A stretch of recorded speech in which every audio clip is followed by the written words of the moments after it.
যাদের নামাজ পড়ার সময় দুনিয়াবি চিন্তা মনে আসে বা নামাজে অমনোযোগী তৈরি হয় তারা ভিডিওটি শেষ পর্যন্ত দেখার অনুরোধ রইল। হযরত আলী রাদিয়াল্লাহু তাআলা আনহুর কাছে একজন ব্যক্তি এসেছে। তখন লোকটা বলল, হুজুর, আমার নামাজে মন বসে না, নামাজে দাঁড়ালে আমার দুনিয়াবি নানা চিন্তা আসে, হুজুর আমার এই নামাজ কি আল্লাহ তাআলা কবুল করবেন? তখন হযরত আলী রাদিয়াল্লাহু তাআলা আনহা বলেছেন, না, তোমার নামাজ কবুল হবে না। তখন লোকটা মনে অনেক কষ্ট নিয়ে চলে যাচ্ছেন। এমন সময় রাসূল সাল্লাল্লাহু আলাইহি ওয়াসাল্লাম এসে হযরত আলী রাদিয়াল্লাহু তাআলা আনহুকে জিজ্ঞাসা করলেন, ইয়া আলী, আপনার কাছে লোকটা কেন এসেছিল?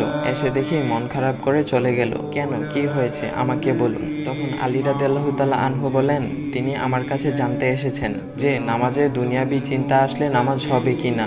আমি বলেছি, না, তোমার নামাজ কবুল হবে না। রাসূল সাল্লাল্লাহু আলাইহি ওয়াসাল্লাম তখন বলেন, ইয়া আলী, আপনাকে আমি একটা চাদর উপহার দিতে চাই, তবে একটা শর্ত আছে। আলী রাদিয়াল্লাহু তাআলা আনহু খুশি হয়ে বলেন, ইয়া রাসূলুল্লাহ, কি শর্ত তা বলুন, আমি আপনার সকল শর্ত মেনে নিব। বুঝতেই তো পারছেন রাসূল সাল্লাল্লাহু আলাইহি ওয়াসাল্লামের চাদর বলে কথা। তখন রাসূল সাল্লাল্লাহু আলাইহি ওয়াসাল্লাম বললেন, ইয়া আলী, আপনি যদি এই মুহূর্তে 2 রাকাত নামাজ একনিষ্ঠভাবে পড়তে পারেন দুনিয়াবি সকল চিন্তা দূর করে, তাহলে আমি আপনাকে সেই চাদরটি উপহার দেব।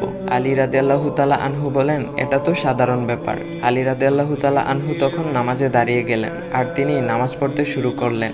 এমন সময় তার মনের মধ্যে শুধু ভাবনা চিন্তা আসতে শুরু করলো, আচ্ছা, আমাকে যে রাসূল সাল্লাল্লাহু আলাইহি ওয়াসাল্লাম যে চাদরটা দিবেন সেটা কি ফাতিমার চাদর নাকি রাসূল সাল্লাল্লাহু আলাইহি ওয়াসাল্লামের? আচ্ছা, চাদরখানা দেখতে কেমন হবে?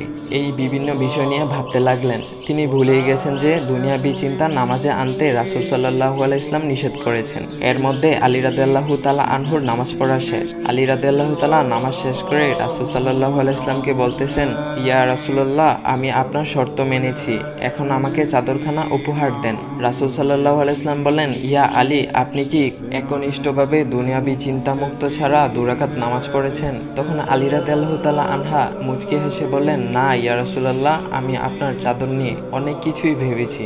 তখন রাসূল সাল্লাল্লাহু আলাইহি ওয়াসাল্লাম বলেন, ইয়া আলী, নামাজ তোমারও হয়েছে, আর তুমি যাকে নামাজ হবে না বলে ফতোয়া দিয়েছো তার নামাজও আল্লাহ তাআলা কবুল করে নিয়েছেন।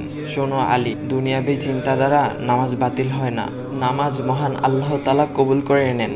সকল ফরজ নিয়ম কানুন মেনে নামাজ পড়লে নামাজ হবে ইনশাল্লাহ। তবে আমাদের সকলের উচিত নামাজ আদায় করার সময় একমাত্র আল্লাহকে স্মরণ করে নামাজ আদায় করা। নামাজে দাঁড়ালে দুনিয়াবি চিন্তা মাথায় আসে, এটা শয়তানের একটা ফাঁদ। আল্লাহ তাআলা আমাদের সকলকে শয়তানের কুমন্ত্রণা থেকে হেফাজত রাখুক এবং সঠিকভাবে মনোযোগের সাথে নামাজ আদায় করার মতো তৌফিক দান করুক। সবাই বলি আমিন। চাইলে ভিডিওটা আপনি অন্যদের কাছে শেয়ার করতে পারেন, এতে অন্যদের ভুল ভ্রান্তিগুলো দূর হবে। তো গাইস, এমন ইসলামিক ভিডিও পাওয়ার জন্য ভাইয়ের আইডিটা ফলো করে দিয়ে যাও।